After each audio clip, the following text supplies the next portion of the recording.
Good morning, everybody. Well, what a week that was. You know, the final deal gets defeated by a record 230 votes, and we head straight on to a motion of confidence debate put forward by Mr. Corbyn, which loses by 19 votes. So she's still there. Yes, she's still the British Prime Minister. And tomorrow she'll come back to the House of Commons and tell us what the next steps are.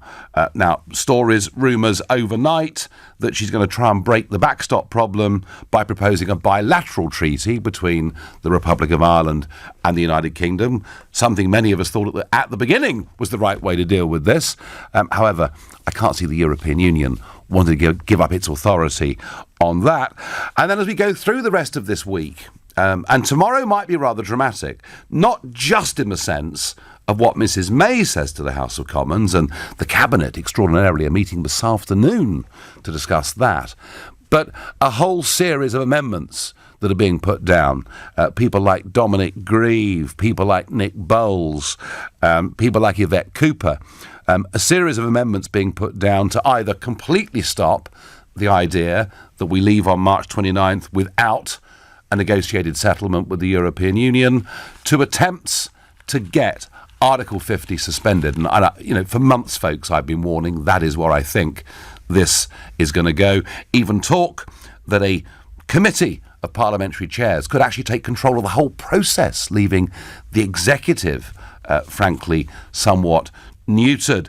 And this leads this morning to a series of headlines. I mean, the Sunday Times go with May in meltdown. The Telegraph, big warning here from Liam Fox.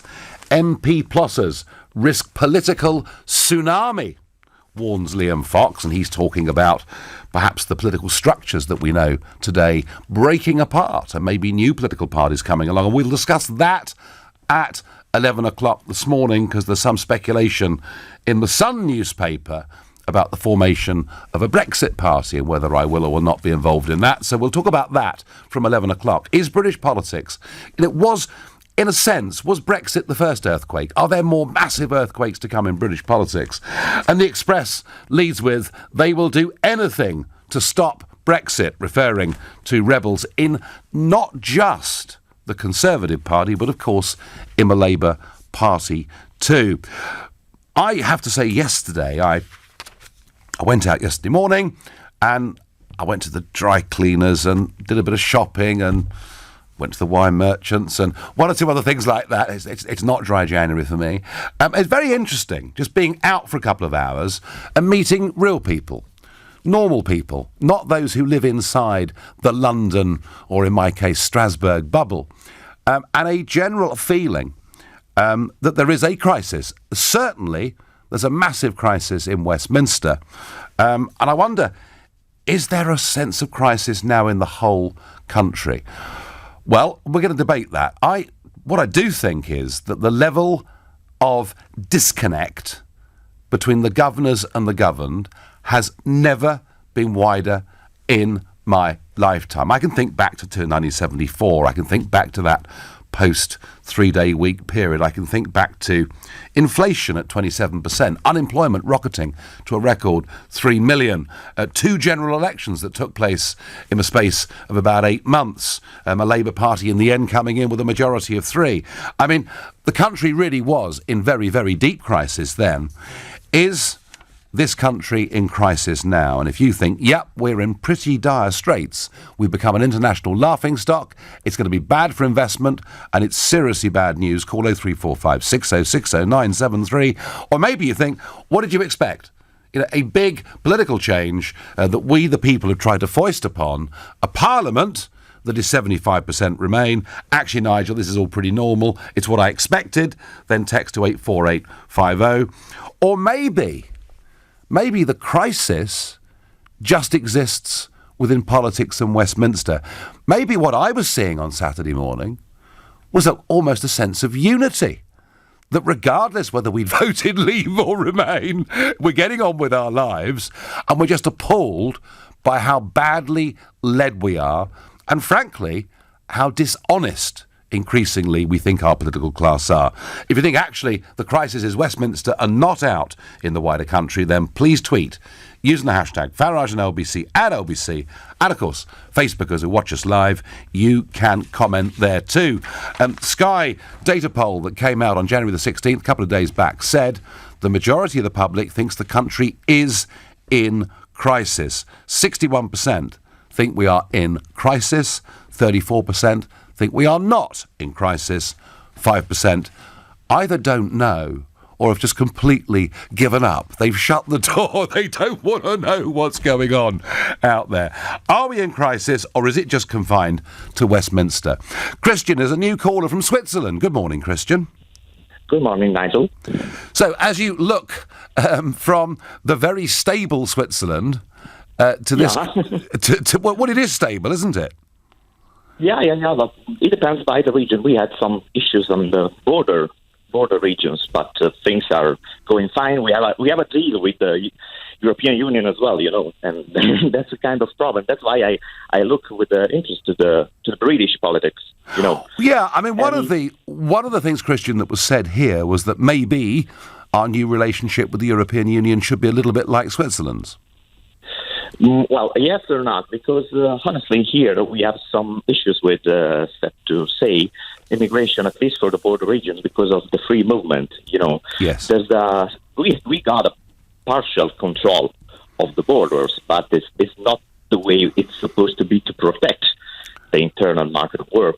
At least I think that if we exclude big cities, we can have some issues with immigrations as well. It's not a question of bad integration. It's rather about, let's say, money. Sad but true, Christian, is there not perhaps a slight parallel between British politics today and you talking about immigration and border regions? Because didn't the Swiss people have a referendum on ending free movement that their parliament have chosen to ignore? Yeah, that's the problem. Yes. And, well, I want to be honest with you. The perception of the relationship between the non-EU countries like Switzerland and potential exit country like the UK is that it's always being described as apocalyptic, and that's a real media issue.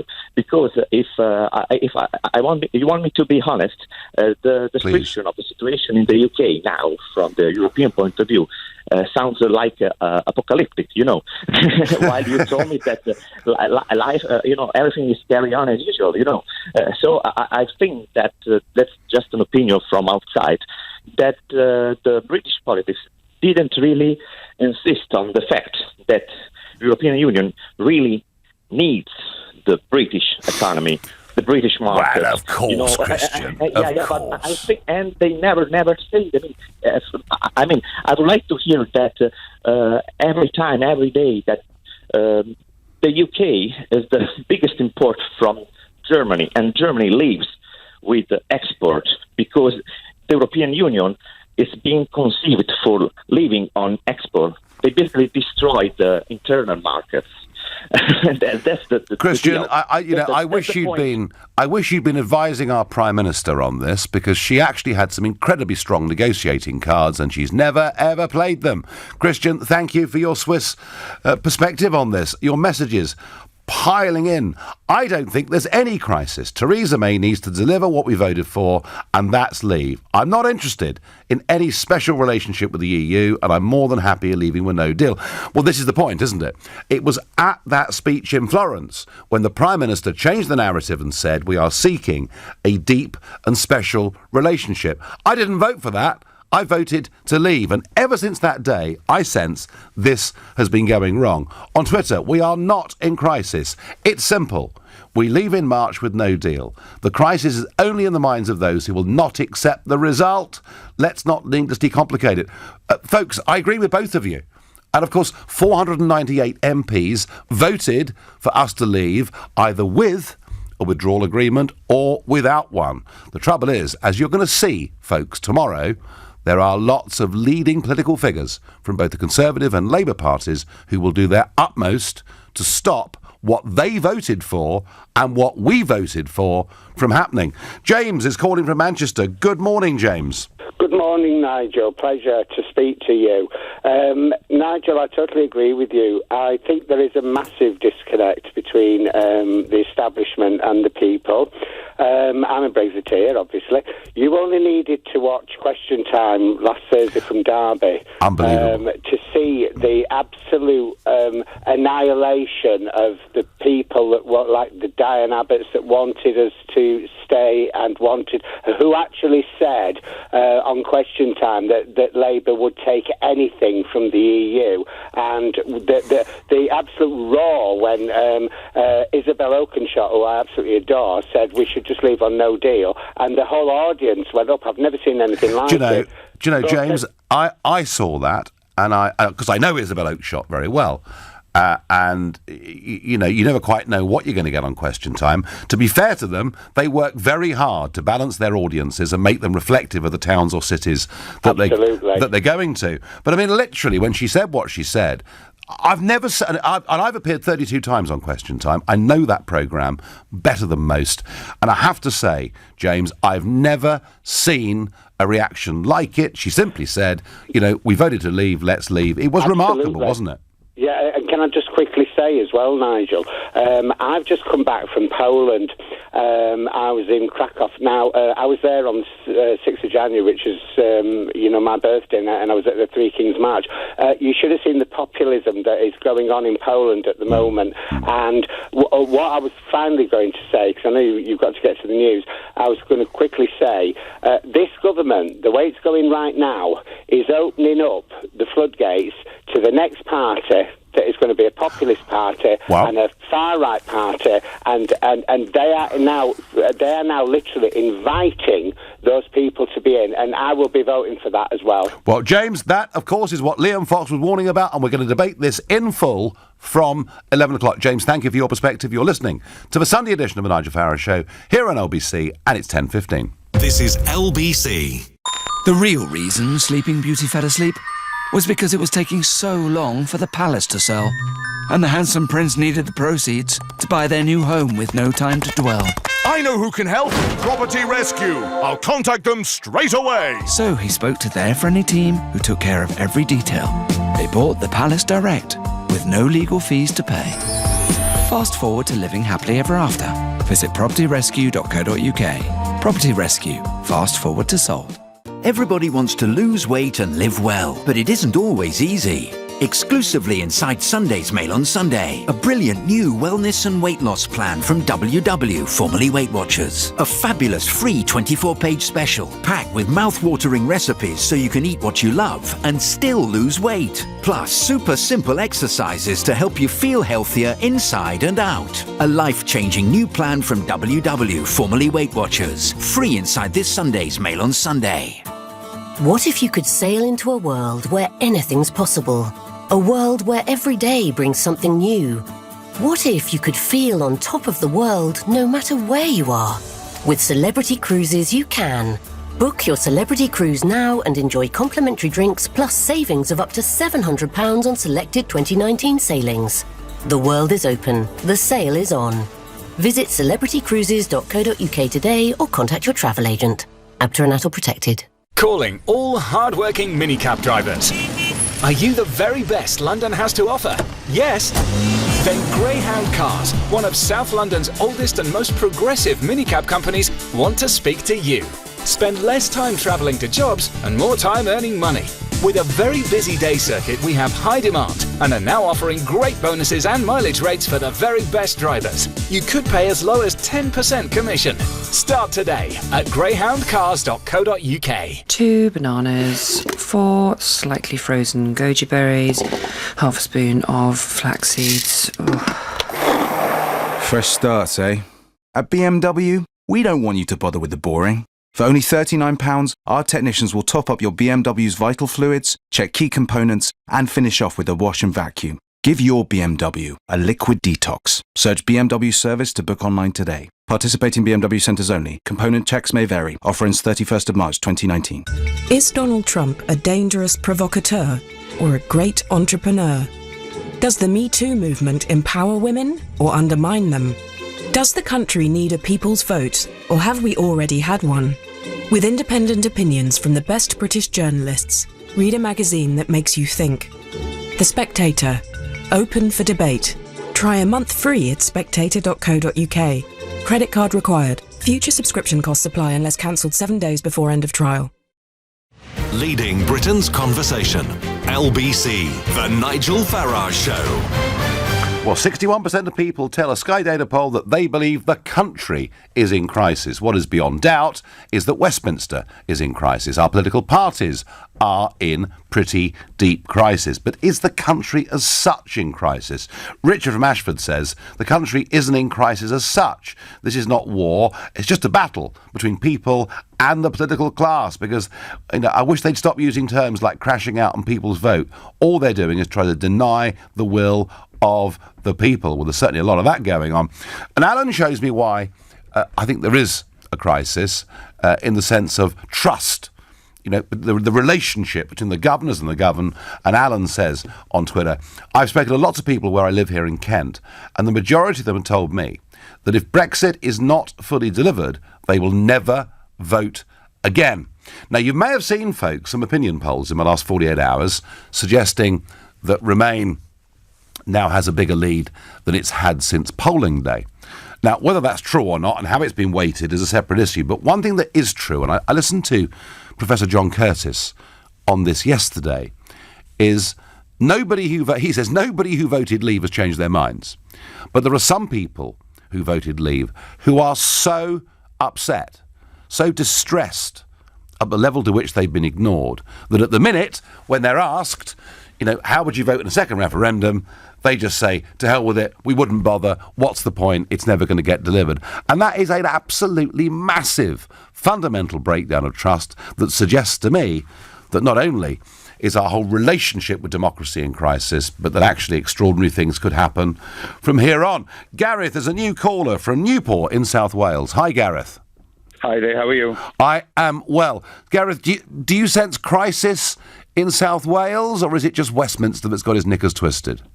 Definitely with South Wales as well, because I'm actually from the poorest borough, so Blaen y Gwent, yes, which we actually have Labour for us, and to be honest, they're getting worse and worse and worse. And I've seen what Alan Davis put on the ballot paper when they voted.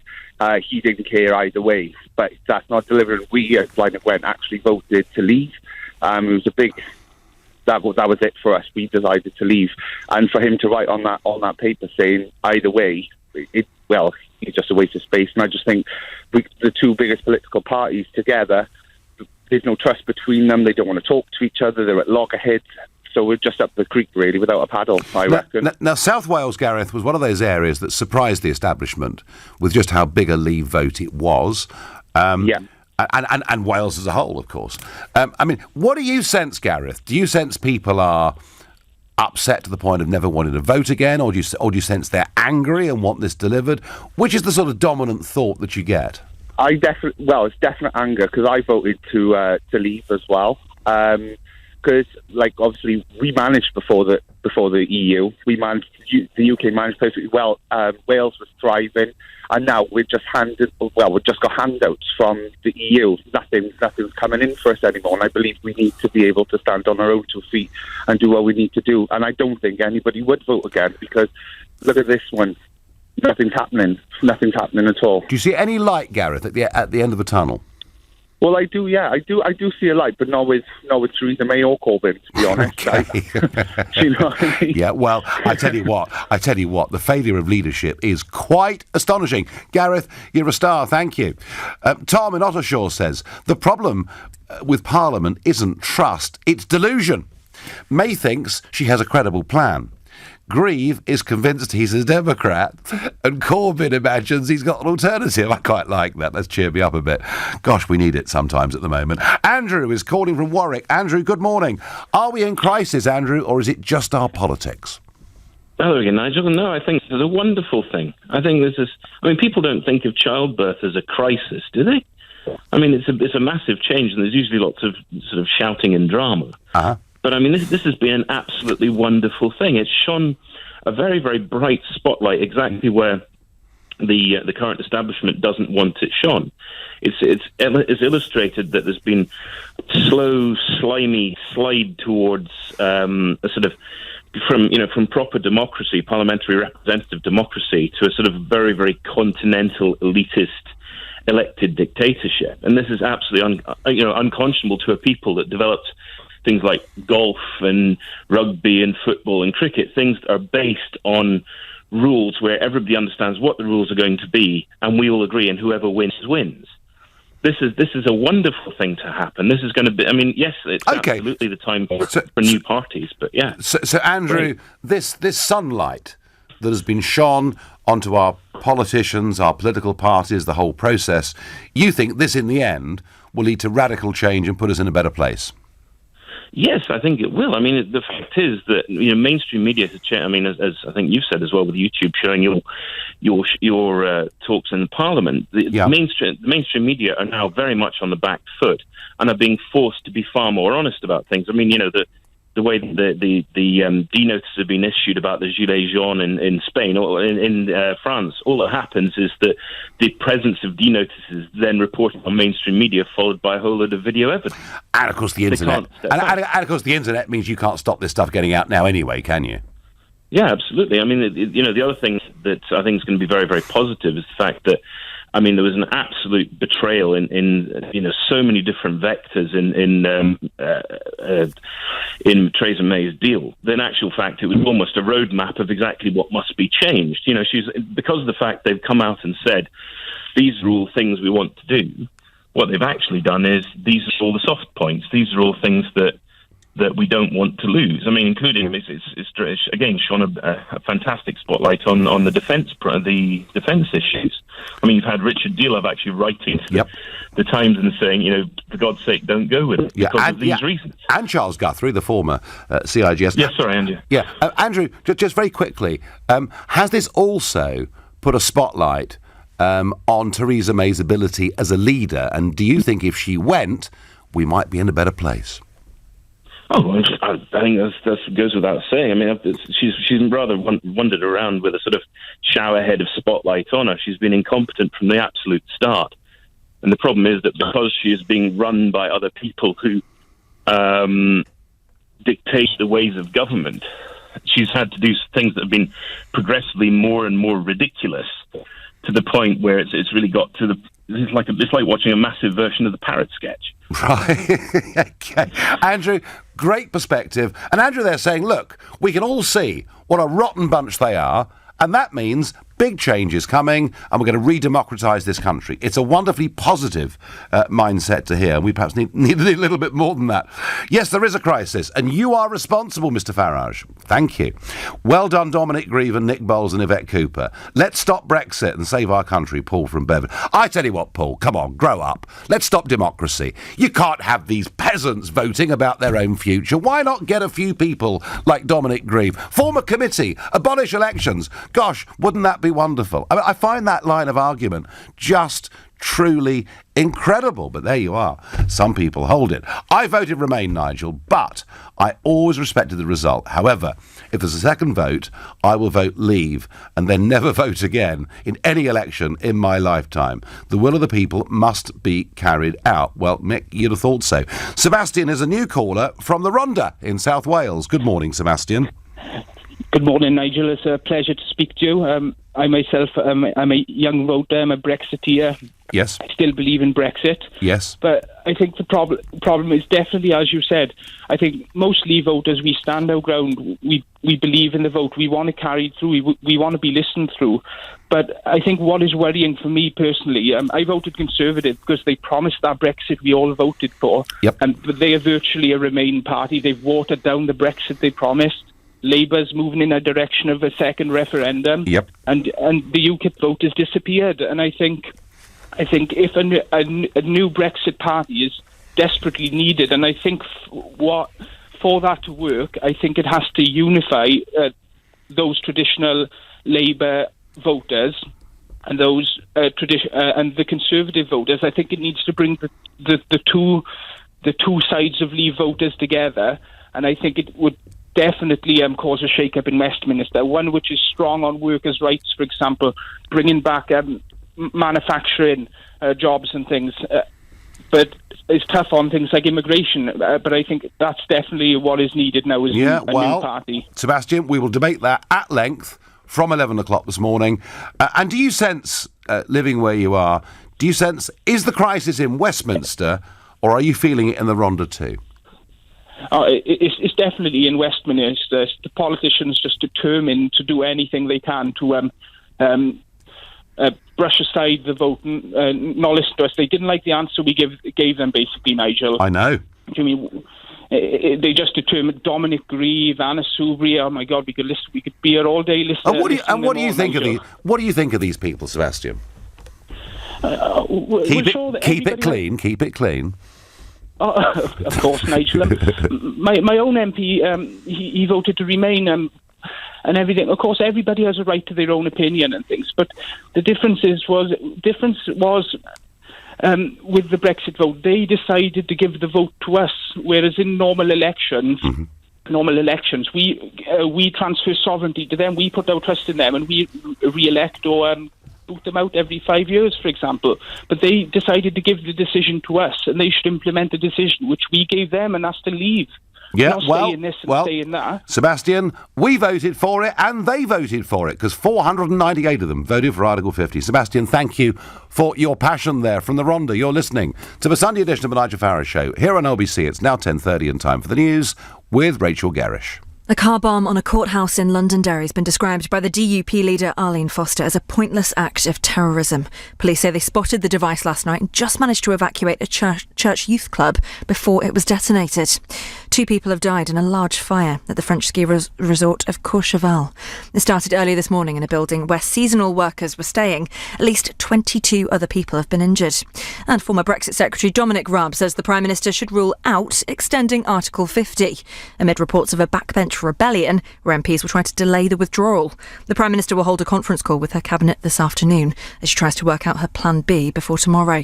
LBC weather overcast for most this morning. It will clear up in the east briefly, but otherwise rain and some snow later on, a low of -2. This is LBC. Protecting your business from cybercrime is a growing priority, yet understanding how to stay ahead of potential threats is challenging. Whether you're a startup or an established business, BT is here to help. With a wide range of security-embedded products and services built especially for businesses. Find out more and enter to win a Samsung Galaxy S9 Plus and a set of Sennheiser wireless headphones at lbc.co.uk. BT, helping business relationships stay on track.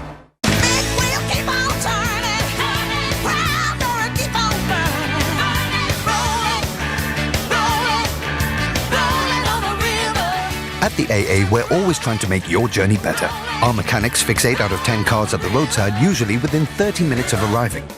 You could say we're simply the best. Oh, sorry, that's the wrong song. Join today from just £5 a month. Visit theaa.com. The AA, because anything can happen. New customers only. T's and C's apply. I'm CEO. I also make tea. I'm delivery man. I'm head of IT. When it comes to my business, I ain't half bad. I even sing jingles on my radio ads. You need a van that, like you, does it all. The jack of all trades. A new Citroën Berlingo van with up to 1-ton payload, 3-seat extenso cab and active safety brake. Test drive the International Van of the Year 2019 at your local Citroën dealer now. Find out more at citroen.co.uk. Citroën. Do you dream of owning your own business, but worry about the risks involved? With a franchise, you can be your own boss with the support of an established brand. Visit the British and International Franchise Exhibition on the 1st and 2nd of February at Olympia, London. Meet a wide range of franchise businesses, benefit from expert advice, and find out how to build a better future. Book free tickets today at franchisetickets.co.uk. That's franchisetickets.co.uk. Don't miss Britain's #1 film, Stan and Ollie. Ladies and gentlemen, Mr. Stan Laurel and Mr. Oliver Hart. Critics are calling it a terrific crowd pleaser that sends you out with a smile. Such a wonderful reception. We're not done yet. It's hilarious with dynamite performances. You can't have Hardy without Laurel. We're 2 peas in a pod. Now nominated for 3 BAFTAs, including Best Actor Steve Coogan and Outstanding British Film. 2 seats, front row. Stan and Ollie. In cinemas now. Rated PG. It's pure magic. First world problem number 346. Well, you know, people might think I'm exaggerating, but since Virgin Atlantic announced their sale, I can't sleep. One minute my head is in New York, the next I'm searching for shows in Vegas. I can't stop. So many choices. South Africa, the Caribbean, California. My search history is a total mess. Oh, I might need to bring it up with my life coach. Seriously? Get a flight. Bing bong. The Virgin Atlantic sale is now on. Visit virginatlantic.com and fly direct from London. Leading Britain's conversation. The Nigel Farage Show. Tweet at LBC using the hashtag #FarageOnLBC. So Mrs May goes back to the House of Commons tomorrow after her cabinet meeting, unusually on a Sunday afternoon. She will give her new Brexit plan. We're expecting to hear something about the Irish backstop along the lines of a proposed bilateral treaty with the Republic of Ireland, not something that Monsieur Barnier, I think, is going to accept. We're going to have a whole series of amendments being put in by Nick Bowles, Yvette Cooper, of course Dominic Grieve, the hero of the hour for the Remainers. And they're going to try every trick in the book to take as much power away from the executive, the government, as they possibly can. And this argument, by the way, that isn't this wonderfully democratic, that Parliament's taking back power? Well, I don't think Parliament wants to take back power from the government. It wants to take back power from the people, and that really is the big problem with this. So we'll get attempts to stop us leaving on no deal. We'll get attempts to extend Article 50. We'll no doubt get attempts to try and sign us up to a Norway deal, but it'll be Norway without the fish. It'll be much worse than Norway's deal, and of course that won't actually please Leavers or Remainers, and would in fact in many, many ways be just about pretty much as bad as the deal that Mrs May had kicked out last week.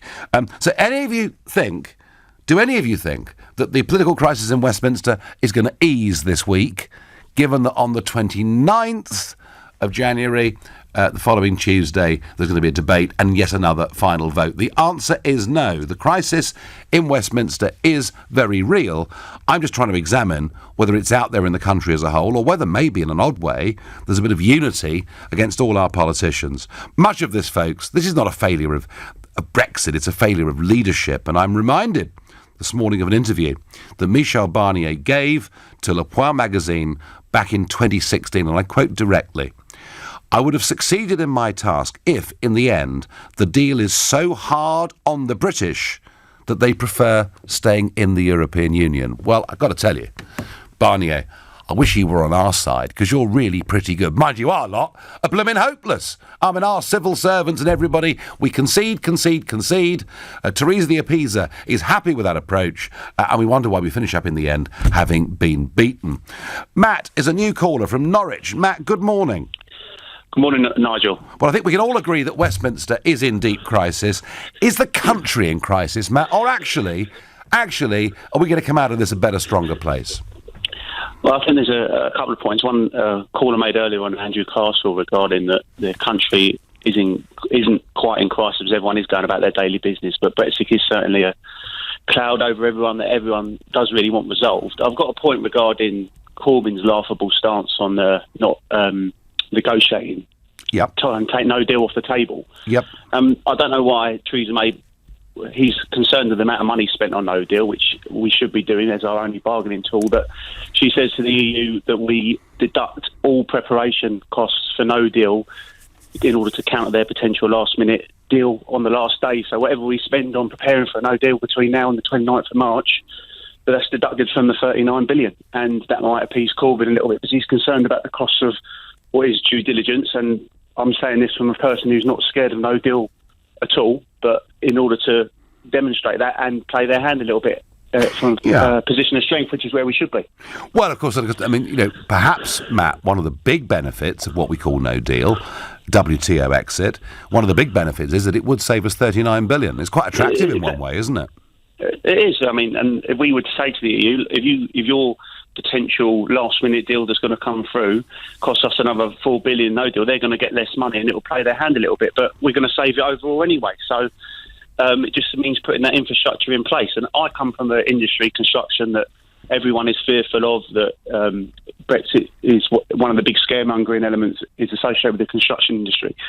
But if you speak to a lot of the European workers within the industry, which I'm very close to, they would not tolerate what is going on or has been going on in this country, in their own country. If you speak to working class people that work on sites from Eastern European, who I don't have a problem with, they're some of the best workers we've got in the industry, but they turn around and will say to us here, they would not have tolerated this in their own country, what's gone on over here for a period of years. Of course not. Politicians are not close enough to be able to speak to those people and ask the opinion of them in their own countries. They would not have put up with it. And we're trying to do it in a democratic way, and it's been taken away from them. And they would be honest with you and said that the process that they would have gone about would be more down the lines of the yellow vests, I'm sure, because they would aggressively say that they would not put up with it in their own country. Well, Matt, one of the proposals here that Nick Bowles and Stephen Kinnock and others are involved in is this sort of Norway-type deal, which of course would mean the continued free movement of workers right across Europe. It just appears, Matt, at every level they want to frustrate our will. But no, your points about construction are well made, and thank you. Phil in Wales says, to those who say they will not vote again, they'll be handing Remainers full control. Ray makes much the same point on Facebook and says politicians would love us never to vote again, never give them what they want. So a little bit of defiance there. I think my view is, if we did have to go through the agony of a second referendum because our political class just can't accept the result of the first, I have a feeling many of those people at the moment saying they won't vote, they probably actually would, because they'd be so upset about the whole thing. Omar is a new caller from Canterbury in Kent. Good morning to you. Hello, I'm from the University of Kent, but I usually live in London. And Okay. I think that there really is a crisis, but I think the crisis is actually with politicians and in politics itself. I think politicians just simply don't understand why people voted leave. And obviously my university is Kent, and here in Kent, everyone, because we're all students, a lot of people are Remainers. So I think they don't really understand the issue as well. But I think one of the main reasons why people voted leave was because of free movement of people. And I think it's an issue that simply just doesn't affect politicians that much. And most politicians, even if they do think it, they're kind of scared to mention it because they're seen as a racist or xenophobic. And I think, free movement of people does put strains on the NHS, although obviously it's due to underfunding as well, but the NHS waiting times is very high. Public transport is crammed. State schools are jam-packed. Yeah, Omar, absolutely. Labouring jobs, as Matt was just saying, is really affected. But this doesn't affect politicians, so they're just out of touch. That's what it really comes down to. Well, if you work in construction, Omar, and you've got a skill, bricklaying, whatever it may be, in many cases, your wages have been driven down significantly over the course of the last 10 years. Omar, when you say the things that you've just said to me, to your colleagues at the University of Kent down there, what reaction do you get from your age group down there? They just simply just don't agree, and they don't seem to understand. And they try to make it more like trying to say you just don't understand what EU is, and it's just a close-knit, nice family kind of thing. That's the type of idea that they try to bring across. Yeah, I think that's right. I think a lot of young people have been sort of brought up to believe that somehow the EU is progressive, it's nice, we're all great mates, we're all great friends, we've got Erasmus student exchanges, and what they don't see, Omar, is this authoritarian, undemocratic, anti-democratic centre. And I think a lot more work needs to be done to explain to young people that actually it's Brexit that's liberating. It's Brexit that makes us go global. And of course, famously, Omar, the students at your university turned out to vote in the general election in huge numbers, and Canterbury finished up with a Labour MP. Mm-hmm. Quite extraordinary. Yeah. We will actually, Omar, do keep listening, because at 11 o'clock, we're going to have a professor from your university called Matthew Goodwin, who's going to be on the programme helping us understand party politics and its future. Thank you very much indeed for your call. And Omar there, clearly very much in a minority in his current settings. Steve is a new caller from Worksop. Good morning, Steve. Morning, Nigel. It's an absolute pleasure to speak to you. Well, I'm going to talk to you. So, are we in crisis, my Steve? colours to the mast and let you know I'm a staunch Brexiteer. Right. But I do genuinely want to put an end to the crisis in any way that we could, which is... So my idea is this, that we extend Article 50. I know you're not going to like that. Oh, dear. I need the smelling salts. I mean, if you're on my side, I'm in real trouble, Steve. But go on. No, you haven't heard all of it. That we have a second referendum. Now take a deep breath. But you let the parliamentarians, in the meantime, come up with their version of Brexit, which is probably, as you've been saying, along the Norway lines. And then on the second referendum, you have a ballot for their version of how they see it best and WTO rules. That allows people like Jacob and the ERG to be able to get behind a parliamentary process that would incorporate the best Parliament can come up with, whilst at the same time knowing that while whatever the period is allowed, WTO will be prepared for, and then you put that back to the people. Well, it's a thought, Steve. I mean, look, I'm completely opposed to a second referendum. I'm completely opposed to the extension of Article 50. But, Steve, as I've been saying for some time, I think extension of Article 50 is the most likely outcome. And a second referendum, even though there's no great public demand in the country for it, certainly the Labour Party now appear to be pretty close to endorsing it. It's just Corbyn that really is holding them up. Steve, let me put a different idea to you. What about we stop MPs' pay until they deliver Brexit? What about that? Well, that's undemocratic. They earn the money. They've been voted for their job and they're entitled to it. What they're not entitled to do is try and take our democracy away from us. And the reason why I've suggested everything I can is because I think that actually, if you did analyse what I said, you would find the majority of the people that would be against it would be those who are genuinely anti-democratic and who will try anything they can to remain. And it will give everybody the opportunity to vote again on how we leave. Well, Steve, one thing's for certain. One thing's absolutely for certain, that if we do get a second referendum, the question will be absolutely key, and you've put some forethought into it, and I thank you for it. Kelly on Facebook says a general election or referendum would serve no purpose. Fair bit of speculation in the newspapers today that she might be getting ready for a general election, but of course she's promised the 1922 committee that she wouldn't stand again as leader of the Conservative Party in another general election. Mind you, she's made a lot of promises before that haven't been kept. You're listening to a Sunday edition of the Nigel Farage Show here on LBC, and it's now 10:45.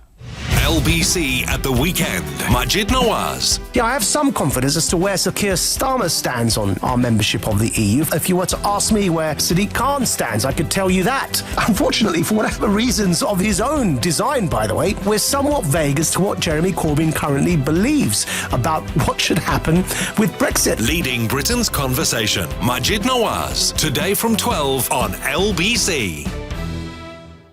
Everybody wants to lose weight and live well, but it isn't always easy.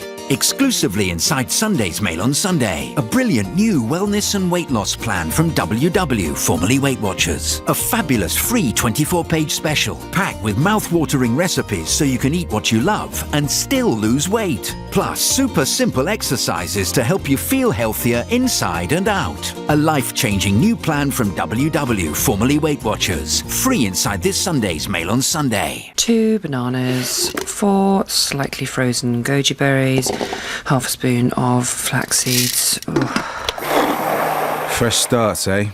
At BMW, we don't want you to bother with the boring. For only £39, our technicians will top up your BMW's vital fluids, check key components, and finish off with a wash and vacuum. Give your BMW a liquid detox. Search BMW service to book online today. Participating BMW centres only. Component checks may vary. Offer ends 31st of March 2019. The Vodafone Big Winter Sale is now on. Save £192 on the Samsung Galaxy Note 9. And get 100 gig of data now only £56 a month, plus £29 up front. The Vodafone Big Winter Sale. Go online or in-store today. The future is exciting. Ready? Vodafone. 24-month agreement. Credit check and RPI increase apply. See vodafone.co.uk/terms. Ends 4th of Feb.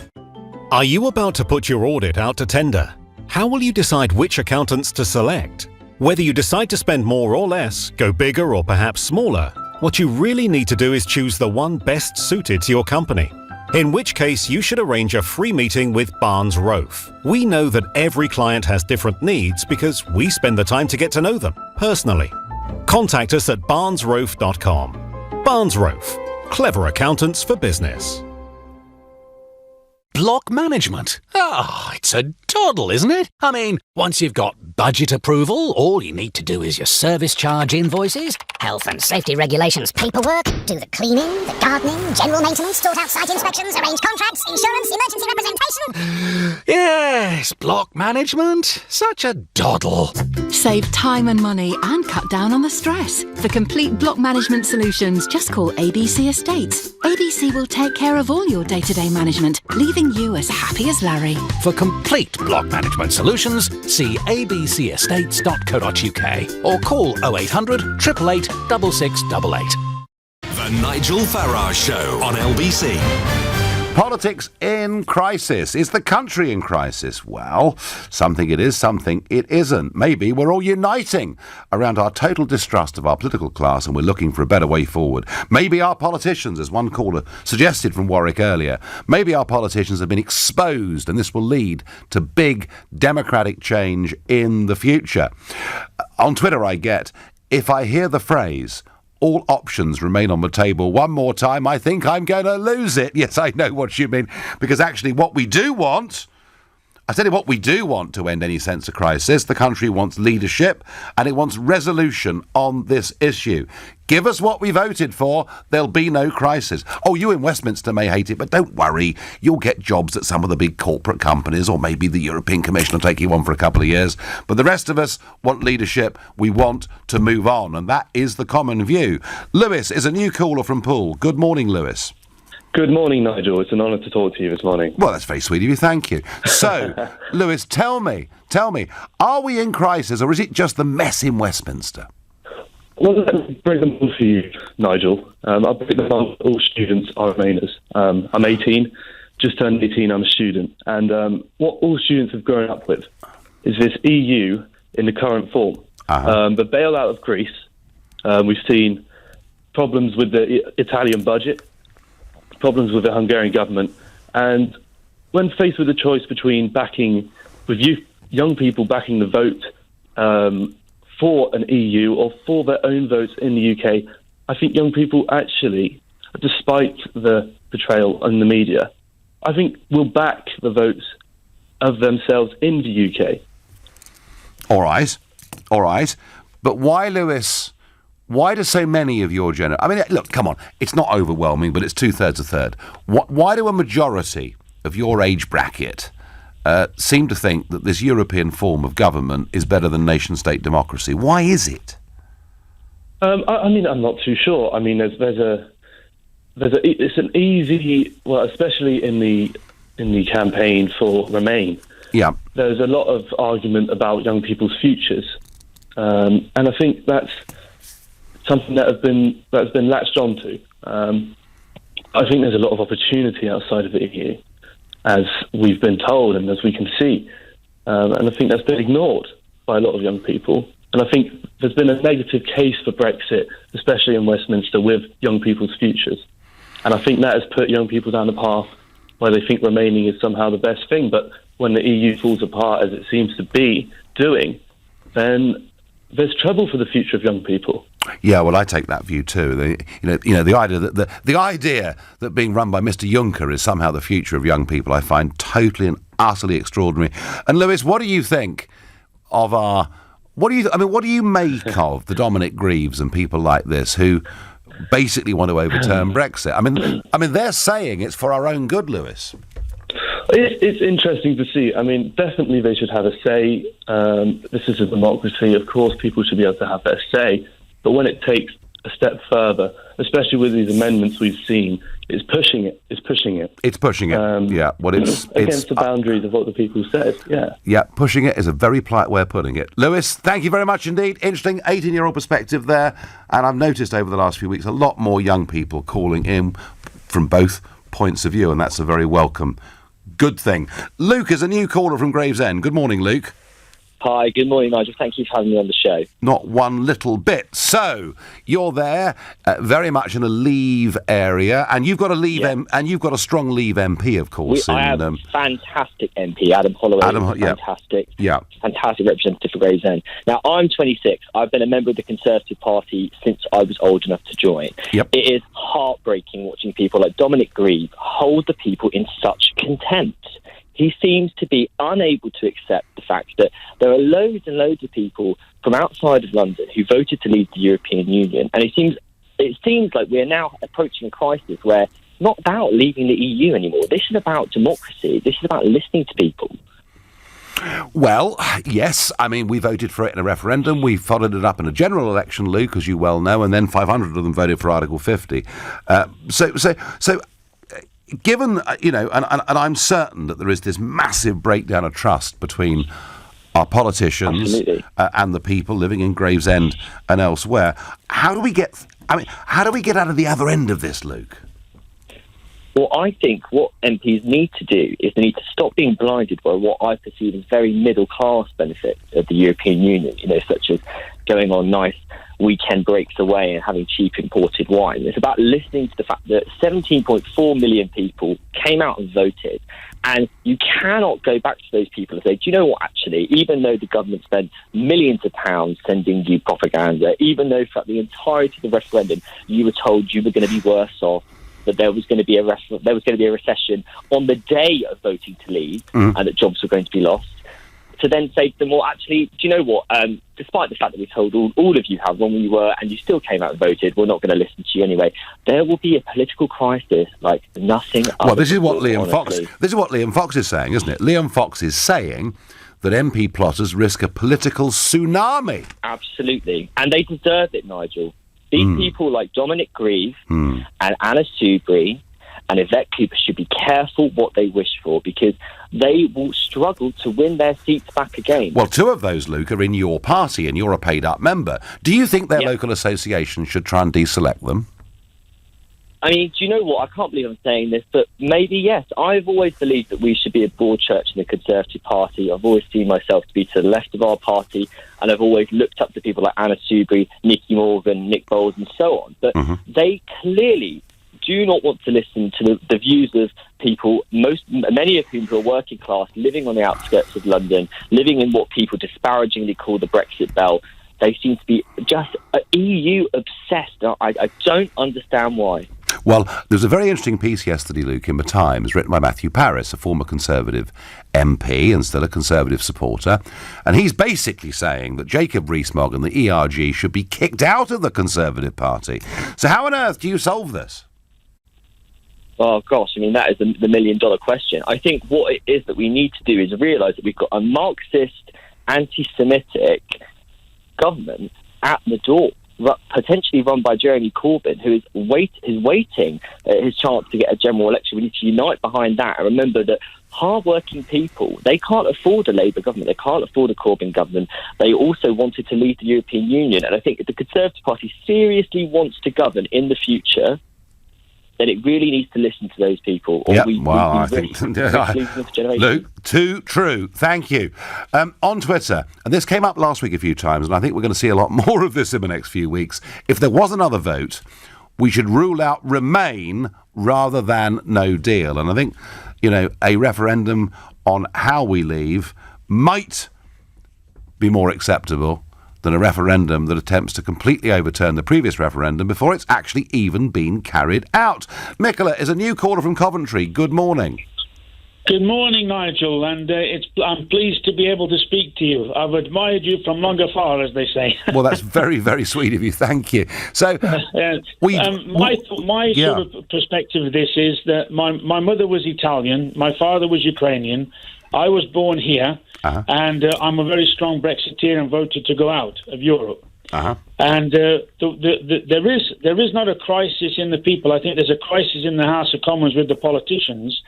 And I think it's absolutely wrong that Dominic Grieve and the amendments he wants to put is going to try to stop the will of the biggest ever vote there was of the people. And I also think to myself, I voted to be in the common market. all those years ago because it was a trading bloc of nations. And that's how it was The sold. EU That's how it was sold to you, yes. Yeah. Well, the EU, the way I look at it, the EU is not such a trading bloc of nations. It's a political entity. It is a political football, as they say, and they want to do a United States of Europe, and they want a single army and so forth. And that, to me, I don't agree with. The other thing I would say is these people who are in Europe are supposed to be our friends and allies. People died in the wars for this, for the freedoms that we have. And we went out, I know people don't always want to talk about the war, but it is a fact. We went over there and we actually saved the Europeans a lot in the war, and they want now to hurt us. We should actually go out and go with the no deal, be forceful about it, because I don't think personally, deep down, they want to have a no deal, but they don't believe it. The House of Commons here are doing their work for them. Well, it's not been when you say we'll take no deal off. It's not been a credible threat from the start. Michaela, thank you for your call. Thank you for your passion. Michaela, dead right there, that actually, Europe is not what we're voting to leave. It's the European Union, run by the European Commission. It's the institutions in Brussels. That's what I've got a problem with, not the idea of a Europe, of sovereign nation states, and we could be the best, closest neighbours in the world. Change is needed, in my view, not just for the UK. I don't just want us to leave the European Union. I want Europe to leave it as well. Well, interesting. And a few callers in the first hour have sort of talked about this, but with major splits in the Conservative Party and with reports today that the Labour Party have lost 150,000 members amid a growing backlash over Corbyn's stance on Brexit, I'm keen to find out from you whether the two major parties can survive as they are post-Brexit. And if you think, first past the post system means they will survive the test of time, then call 0345 6060 973. Maybe you think nothing ever can change British politics, let alone Brexit. Text to 84850. Or maybe the time has come for a new party, in which case tweet using the hashtag Farage and LBC at LBC, and I'll respond to those newspaper reports about me and a new political party.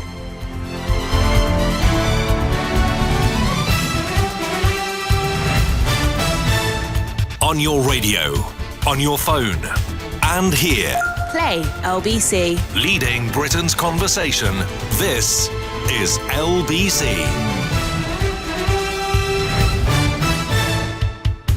From Global's newsroom at 11 o'clock, as the Prime Minister's trying to sort her Brexit Plan B for tomorrow, she's facing a coup from her own backbenchers, who it's thought could try to stop us leaving the EU. Two groups are reported to be planning to try and rewrite the rules of the Commons, so that if Theresa May doesn't get Parliament's support on a deal, they could delay the withdrawal. Downing Street said it's extremely concerned by this.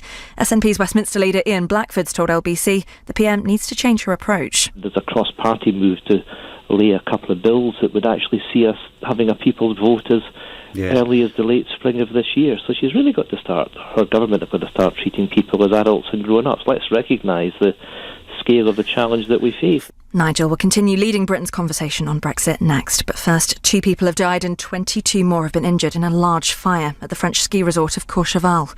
It started early this morning in a building where seasonal workers were staying. Dozens of firefighters are trying to bring it under control. A car bomb attack on a court in Londonderry has been condemned by police and community leaders.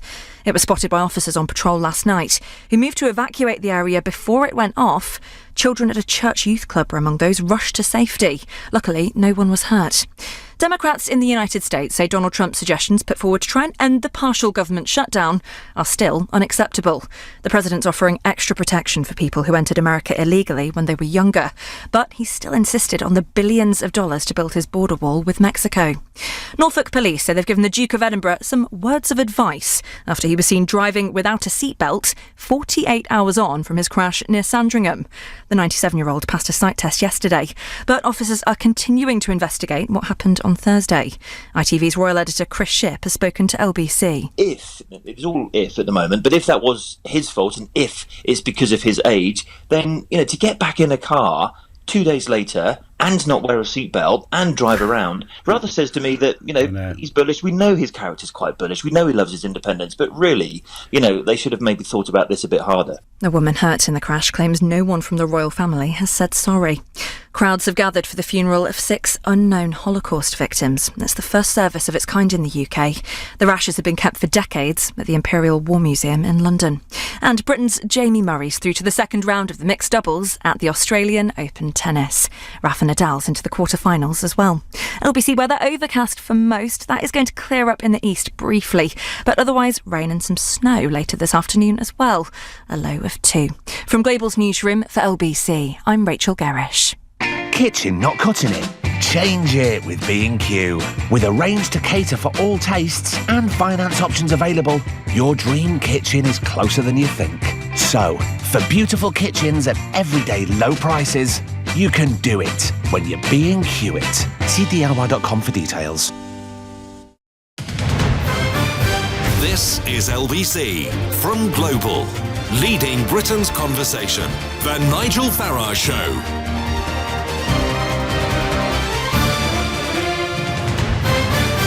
Well, there is a real crisis inside the Conservative Party, and I would suggest inside the Labour Party too. The Tories virtually at war with each other, and, today we have Liam Fox warning on the front page of a Sunday Telegraph, MP plotters risk political tsunami.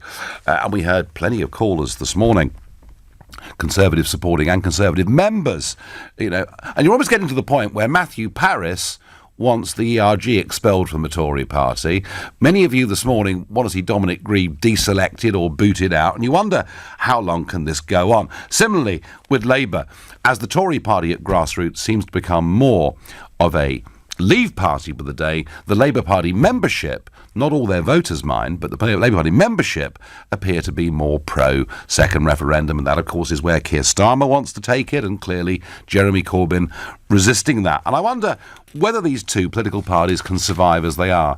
Brexit was an earthquake. I said I was going to try and cause an earthquake in British politics, and the aftershocks of that we see every single day. But also, I wonder whether our associations with we're a Labour family, we're a Conservative family, I wonder whether that actually is beginning to change, beginning to break down. Well, helping me through this is Professor Matthew Goodwin, author of National Populism, The Revolt Against Liberal Democracy, and he is Professor of Politics from the University of Kent. Matthew, good morning to you. Good morning. In historical terms, how big are these splits that we're seeing within the Conservative Party and a bit in Labour too? Oh, I think these are truly remarkable splits. The issue with Brexit, of course, is that it cut across both of the main parties like a hot knife through butter. Lots of people in Labour seats voted Leave, while lots of its members are passionate Remainers.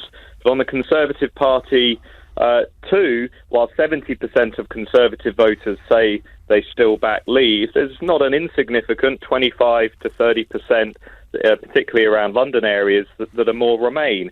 And I think that's creating space for something new in British politics. Even last night, just quickly, we had 2 opinion polls, which I found absolutely remarkable.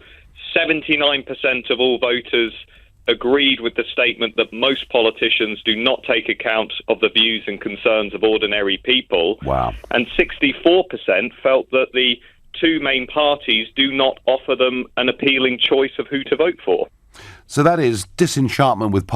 that's the real crisis here, isn't it? A total breakdown in faith in our political structures, in any sense of connection with Westminster. But Matthew, does that sense of disenchantment, does that suggest that a new party could capitalise on this? Well, I think there's unquestionably space for something, particularly that was committed to Brexit. We had some polling a couple of months ago that suggested 3/4 of Leavers would consider voting for a new party that was unequivocally committed to Brexit. And I think that's the key point, that on the Leave side, there is a great deal of disillusionment with Theresa May's deal, and I think a sense that the mainstream parties have never quite understood what Brexit was really about. And I suspect that's why this morning, Nigel, there's lots of stories about possibly you leading a new political party, and whether that space is something that you think you want to go for. Well, my position on it, Matthew, is I felt UKIP did its job incredibly successfully. We took it from nothing to winning a European election and doing some extraordinary things and changing British politics. I can't stand idly by and watch Brexit, just sort of get hosed down the drain, and I won't do that. But the difficulty, Matthew, this story today that is there in the Sun, and I'll talk more about it as the next hour goes on, says that a Brexit party has registered with the Electoral Commission and is seeking approval to be a registered political party, and that I know the person that's done it, and they're doing it with my full approval and support. And that's as far as it goes, Matthew, at the moment. But how do you... It's very tough, isn't it, with British politics? Because of the first past the post system, and I've knocked on doors, and they say to me, we're Labour. We're Conservative. Their tribal identity to those political parties over the last 100 years and more is so strong that it's been very difficult, Matthew. I mean, UKIP did a good job of it, but it's very difficult to get people, even on a policy they care about, to give up their usual family party. Is there any evidence that that's changing? Well, I think you're right in terms of the context has changed. We might not have European Parliament elections which have helped outsider parties. Those challengers might instead be forced to rely on things like local elections and perhaps really focusing on a few constituencies to really try and get over the hurdle. But I do think, I do sense that there's something changing in British politics, and I think there are three real dimensions to that. I think the first is people are fed up with Westminster and how Brexit's been managed, particularly those that voted leave. I think, secondly, there's a real worry among, again, leavers that they're just going to be betrayed, they're not going to be listened to. And I see that in all of the focus groups that I sit in. And I think, thirdly, over the longer term, there's going to remain very sharp public anxiety over the issue of immigration. And if you look at how that policy has been changing over the last few months, with the fact that non-EU immigration is going to increase and EU immigration will probably stall or may not stall, we'll have to wait and see. I think those three areas are areas where a new party would find a receptive audience. Indeed, the only thing I would add to that, actually, is that when YouGov looked 6 months ago at where there was space for a new party in British politics, they concluded that space was not for an anti-Brexit centrist party, but was for a more conservative-orientated party that was tough on crime, that was pro-Brexit, that was talking about these issues which many voters feel none of the mainstream parties are talking about. So I actually think fundamentally something has changed. So in that sense, then, a Brexit party, but one that also took on these issues such as, you talk about being tough on crime and how immigration is this huge issue. So it wouldn't just be a one-issue party that was needed then. It would need to be broader than that, you think, to succeed? Well, I think parties that focus on only one issue are always vulnerable for when that issue really is seen to be dealt with, or when that issue comes and goes on the landscape. I think when I look at what voters are saying, at least in the surveys and again in focus groups, that sense of disillusionment isn't only about Brexit. I think for some voters, Brexit's become a proxy for that. There's a whole host of concerns, for example, about why London gets so much and everywhere else gets so little, about why we invest so much in the South East, about different quality of schools and healthcare across the UK. There's real concerns about a sense that England isn't getting its fair share in the broader settlement. And, of course, very strong worries about how globalization is continuing to create a society that many people feel is neither fair nor equal. And all of that really, I think, is about people wanting to radically shake up the existing settlement. And new parties always do well. I mean, look at Europe. Emmanuel Macron stepped out of the party system and completely reshaped French politics. Italian five-star stepped out of the established system and with less than 10 years was parachuted into government.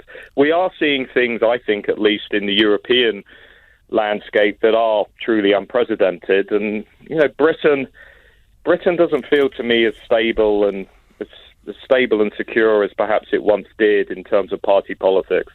Fascinating. Matthew, thank you very much indeed. That was Matthew Goodwin, author of National Populism and Professor of Politics from the University of Kent. And he says things are changing. There is now perhaps a gap there for a new political party. Well, I wonder what Ken, a new caller in Southend, thinks. Ken, Matthew was saying that our sort of allegiances are beginning to break down to the old parties. Is that what you think? I totally agree. If they're going to be completely non-democratic about it, then yes, I think it has to be. If they're going to ignore what 17 million people voted for, a win is a win, whether it's 1-0 or 5-0, isn't it? If we're using small terminology. Ken, let me ask you something. How do you normally vote? I've been a Tory all the way through my life. I have questioned that at various times.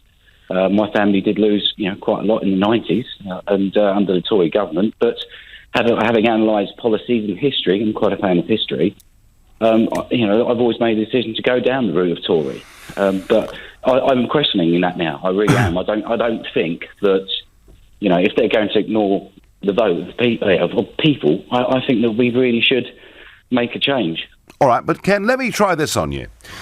So this Brexit party has applied for registration. Let's say that it gets registration. Let's say that I decide to join it and other people do. And let's say there's a general election in a few weeks' time. And you in your constituency down in Southend are facing a hard left Corbynista candidate, and you want to vote for the Brexit party, but you might think to yourself, well, hang on, if I vote for the Brexit party, because they're very new, they're not going to win this seat, and my vote might make Mr. Corbyn Prime Minister. Doesn't that change the way you think about this? No, because that was my opinion last time, and I thought, well, I was going to go with the party that would deliver. Obviously, it's not just one thing. It's more than that. It needs to, as the point you've raised earlier, it needs to be about crime. Yep. It needs to be about the safety of everyone within the UK, and a central party with all values at stake. Be it middle class, whatever. Ignoring the class system. So is it time? It is. Ken, is what you're saying? The time has now come to vote for what you believe in, regardless whether people tell you they might or might not win the constituency. Exactly, because my vote hasn't counted so far. So if that occurred, and if you say you led it, then I believe that would be the case. Interesting. Ken, thank you. And Ken from Southend saying it's time for principle. It's time to vote for something that might actually deliver. Because that is the problem, folks, isn't it? We're increasingly feeling whoever we vote for, whatever they promise us, whatever they tell us, they simply don't deliver. Nigel, we need a Brexit party. The Conservative and Labour parties think that if they just stop us, well, look, Philip, I hear all of this, but I do get back to that problem. We live in a first-past-the-post electoral system. I wonder how many of you, it works the other way around too. You might naturally be a Labour supporter, worried, in the Midlands, worried that if you vote for a new party, you'll let the Tories win that seat. The key to this is how strong are our tribal allegiances to the Labour and Tory parties, or are our feelings about being Leavers or indeed Remainers now stronger than that? And that is the absolute key, folks, to this debate. 0345 6060 973. Let me know what you think. You're listening to a Sunday edition of the Nigel Farage Show here on LBC, and it's now 11:15. This is LBC. Over 90% of finance arranged by Finance for Business is sourced beyond high street banks. Find out how they're making broking the new banking at awardwinningfinance.com. Being a gnome isn't easy. All those knocks and scrapes. Once, I was minding my own business, then wham! Football snapped my arm clean off. Alfonso's in bits. Walter disappeared. Of course, they never catch anyone. But the new High View outdoor security camera has motion detection, two-way audio and night vision. We're saved! Protect your gnomes and your home from your phone. Search Hive to discover more. Hive, let's get living. E-Receptionist's word of the day. FOMOB. Noun. Pronounced FOMOB. Fear of missing out on business. I won't be able to answer my phone when I go into that meeting. What if a client calls? What if a new client calls? And it's a new contract, and I missed the call? Adam has FOMOB. Fortunately, E-Receptionist manages and diverts all your calls, meaning you never miss an important opportunity. Sign up for a free 30-day trial now at ereceptionist.co.uk. Fight the FOMOB with E-Receptionist. T's and C's apply. Free trial cancellation required to avoid charges. You see the beautiful game differently and want a different way to bet. So when your gut says there are good odds out there, your smarts say you could get better on the Betfair exchange. Because you don't bet against the bookie, you bet against someone like you. Meaning the odds could be better and you could win bigger. The Betfair exchange, where gut instinct meets smarts. Exchange customers pay up to 5% commission. Other charges may apply. 18+, begambleaware.org. At QuickFit, we know how important it is to have a reliable set of tyres on your car or van, particularly when you're driving in wintry weather. So come and see us and we'll check the condition of your tyres for free. We have over 600 centres across the UK. Just book online or head down to your local QuickFit today and drive away happy, whatever the weather. The Vodafone Big Winter Sale is now on. Save £192 on the Samsung Galaxy Note 9. And get 100 gig of data now only £56 a month, plus £29 up front. The Vodafone Big Winter Sale. Go online or in-store today. The future is exciting. Ready? Vodafone. 24-month agreement, credit check and RPI increase apply. See vodafone.co.uk/terms. Ends 4th of Feb. Imagination is a wonderful thing. It can take you anywhere. To the beauty of the Baltic or the wild lands of Alaska. From the northern lights of Iceland to New Zealand's lush South Island. Imagination lets you dance in Buenos Aires, dine in Barbados, discover ancient Rome, indulge in new delights.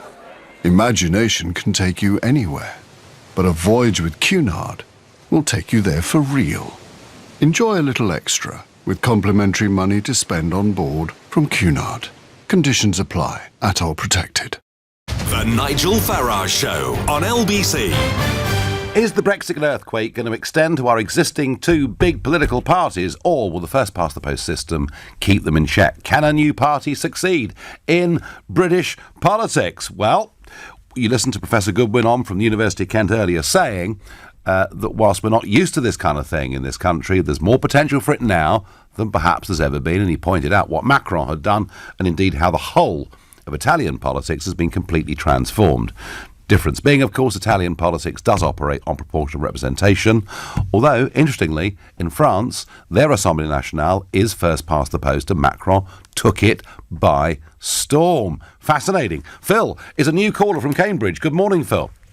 Good morning. How are you doing? I'm doing all right. And I'm always fascinated, Phil, with this question, though. You know, is it possible to break the stranglehold these two parties have on British politics? And maybe now's a moment when we can, actually genuinely think that a change could be in the air.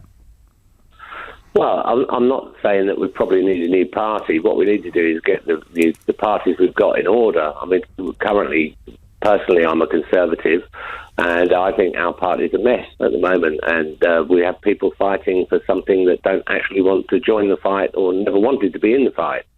I think it's probably better that the party itself replaces the current leader with somebody that's more apt to the job, and we go back to the EU and we tell them that we are going to leave on the designated date, and what are you going to do to entice us to stay in your club?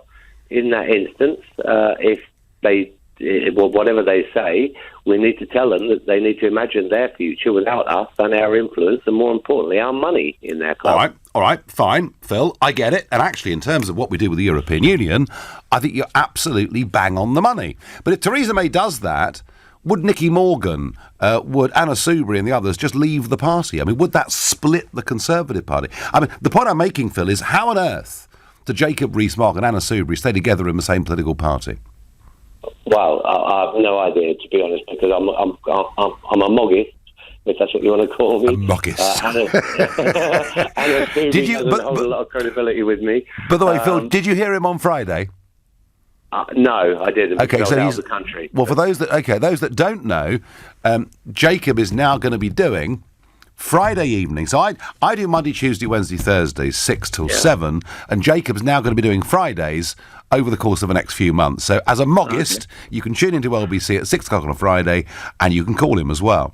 But Phil, you have identified with the Brexit side of this argument, but when you've got leading Conservative supporters like Matthew Parris suggesting Jacob gets kicked out of the party, Phil, does it occur to you that the Tory party that you support could split?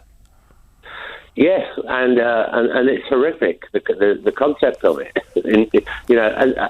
As a team, let's imagine that they're two football teams. At the end of the day, you play a team game to win the game, and at the end of the day, if some people have to sit on the bench, they have to sit on the bench. And unfortunately, with the Conservative Party, everybody wants to play, and everybody's making a mess of the game. They are in one hell of a state. Phil, thanks for your call. And Phil, trying to be loyal. See, Phil wants to find solutions that keep the Tory party together, and I understand that. I just wonder how many of you feel the time has come to break away from the Labour or the Conservative Party. James is a new caller. We're back to Canterbury. Canterbury's dominating today's show for some reason, James. How are you? Thanks for taking my call. Not a bit. So, is there room for a new party in politics? Yeah, I think there's a massive room. Like, I'm at university, and I talk to some people, and there are quite a lot of Brexiteers in Canterbury. It's just that people don't really like to talk about it in public. The politics that dare not speak its name, I know. That's it. And some of the people that I do talk to, who aren't really that much, they're not very into it, but all they really know is they're Remainers. And when I talk to them about voting out, and I throw a few points at them, like lowering wages, and it's been going on, some of them are like, "Oh God, that seems like that's quite a good argument." And I don't think they'll budge, but I do feel that when you actually explain to them some of the arguments, they do actually kind of understand, really. And you look at UK politics, and you go on social media and you compare it to other countries like America, and you see some of the stuff and how much more engaged they are in social media and talking to normal people and just Instagram followers and just little things like that. And I just feel like we're really far behind on that kind of thing over here. Yeah, I think that's probably true. But James, so if Brexit, let's just say that Article 50 finishes up getting extended, it looks like we're not going to get anything like the Brexit we voted for, or indeed were promised. Then is that the space into which you think a new party could succeed? Massively. I don't really see I don't really see a massive difference between the two parties. Massively, really. I'm very jealous of America for having two parties that are actually very different. Yes. There's a proper choice in America, isn't there? Yeah. Yeah, exactly. And I just think here there are people just voting just so the other party doesn't get in. And in America, I'm just really jealous of how people are actually the two parties are very different, really. Now, dare I ask you, James, as a student, and maybe you rung in under an assumed name, I don't know, which of those American parties do you prefer? Conservative. Okay. I mean, would you dare tell your fellow students in Canterbury that you had an ounce of sympathy for the Donald? Yeah, I have in my accommodation, and they've looked at me a bit strange, but I'm not going to be quiet about it. So Good for you. I like that. You're standing up for what you believe in. Top man, James. Thank you. Interesting. Oh dear. Labour can survive Brexit as it doesn't have the same level of split as the Tories have, I get on Twitter. And I think that's true to some extent. The Tory split is absolutely chronic in Westminster. Out of the country, and Professor Goodwin backed this up, 70% of Tory members are leavers, and 25 or so percent are, quite strong on the Remain side. Labour's problem is different. It's a very different problem. Labour's problem is not its membership, which, of course, as you remember, with £3 a pop, exploded under Jeremy Corbyn. But we learned today 150,000 members haven't renewed in the last year.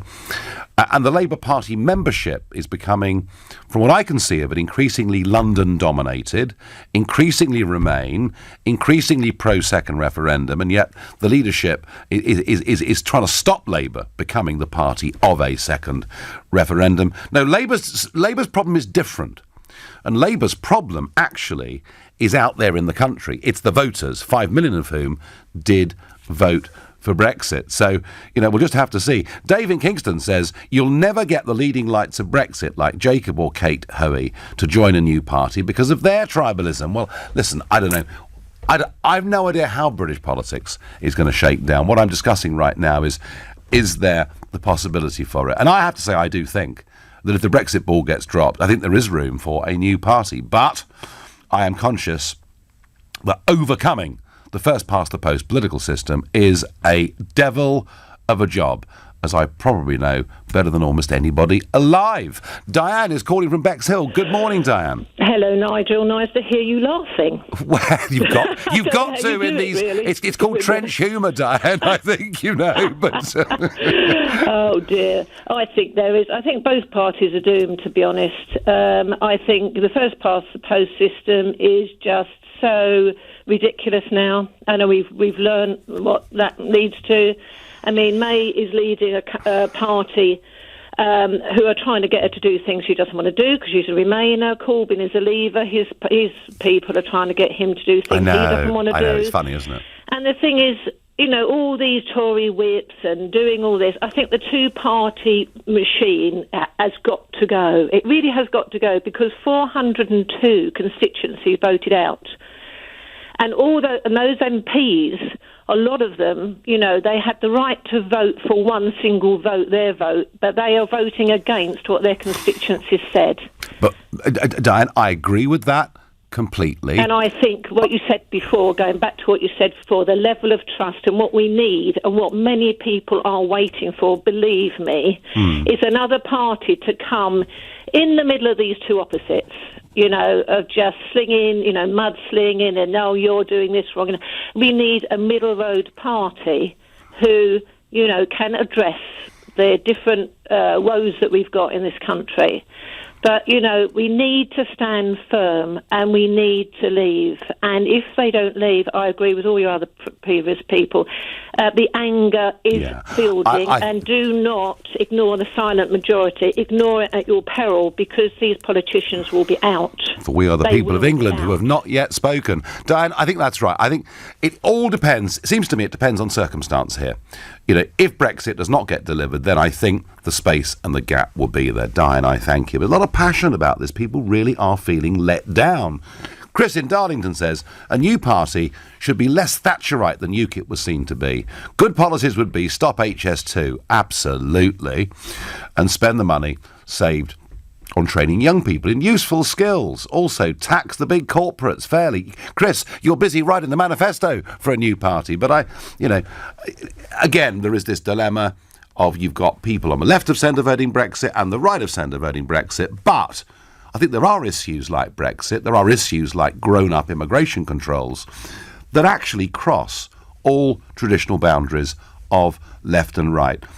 If the Brexit ball gets dropped, the potential there is going to be absolutely huge. Who knows? We may well, in 68 days' time, be leaving on WTO rules. I'm not going to hold my breath for that one. You're listening to the Sunday edition of the Nigel Farage Show here on LBC. It's now 11:30 and time for the news with Rachel Gerrish. Downing Street's warning MPs not to block Brexit after it's thought two groups are organising a coup to try and take control of the withdrawal. It said the rebels want to rewrite the rules of the House of Commons, so backbenchers could delay us leaving the EU. 2 people have died in a large fire at the French ski resort of Courchevel. It started early this morning in a building where seasonal workers were staying. At least 22 others have been hurt. A car bomb on a courthouse in Londonderry has been described by the DUP leader Arlene Foster as a pointless act of terrorism. Police spotted the device last night and just managed to evacuate a church youth club before it was detonated. LBC weather overcast for most. It will clear up in the east briefly, but otherwise rain and some snow later on, a low of 2. This is LBC. It's the lowest price ever event at Oak Furnitureland. So there's never been a better time to get solid hardwood furniture that's delivered free and with prices lower than ever. So don't miss out. Make big savings and get down to the lowest price ever event at Oak Furnitureland. There's a store near you. Must end Sunday. Just imagine you're on a Virgin holiday at Walt Disney World Resort in Florida. You're stretched out by the pool at your Disney Resort Hotel, deciding which of the 6 magical parks is next, or watching the evening's amazing fireworks display high above Cinderella Castle. Can you imagine it yet? How about with less to pay? Does that help? Thought so. The Virgin Holiday sale is now on. Play more, spend less. Visit our travel experts at your local store. At All Protected.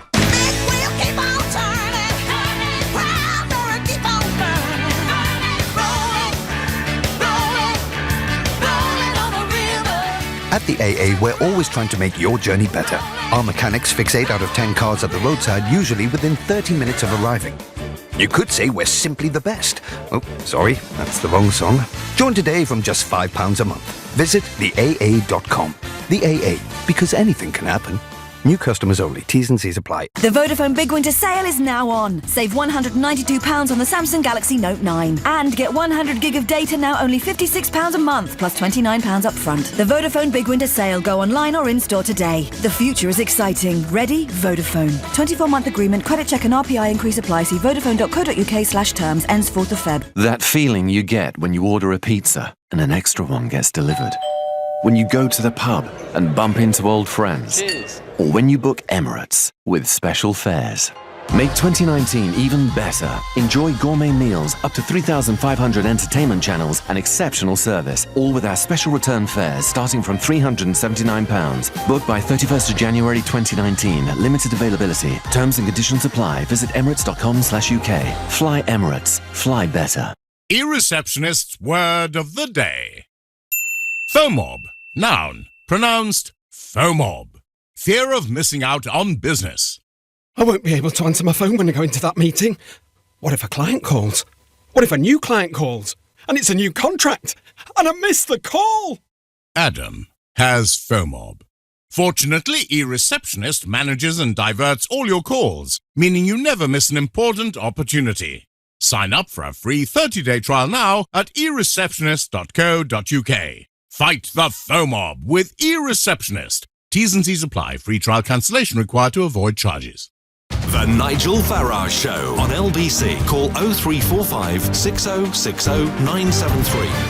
Is there room for a new party in British politics? Whether it's yes or no, call me 0345 6060 973. And of course, the great thing here is the first past the post electoral system makes it very, very difficult. But circumstances are fascinating. Some breaking news: a dinghy containing suspected migrants has been towed into Dover by the Border Force this morning. Yes, well, of course, I don't think that suspected will last very long. And all of this as we learn over the weekend that 117 more people have drowned in the Mediterranean as another migrant boat has capsized. You can add to that 2,200 who died last year crossing the Mediterranean. Since this crisis started, we're looking at 7,000 or 8,000 people that have drowned in the Mediterranean. It is only a matter of time before we get something like that happening in the Straits of Dover.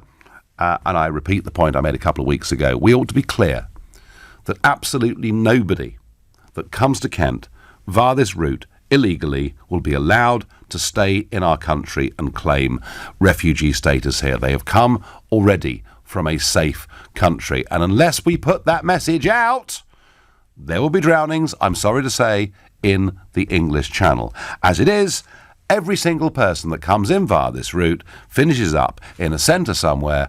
I don't think any single one has been sent back anywhere, and nor will they be. So at the moment, we are encouraging these criminal gangs to continue with their business. We've got this wrong. OK, now, I get this from Chris in Reigate. Your expert was right. That was Professor Goodwin who talked at the top of the hour. Most decent, ordinary people want a party which is tough on immigration, but which delivers good public services. None of the parties are delivering. Isn't just about delivering, Chris. I think it's about these promises. It's about these outright lies that get told at every election. I mean, OK, immigration's cropped up.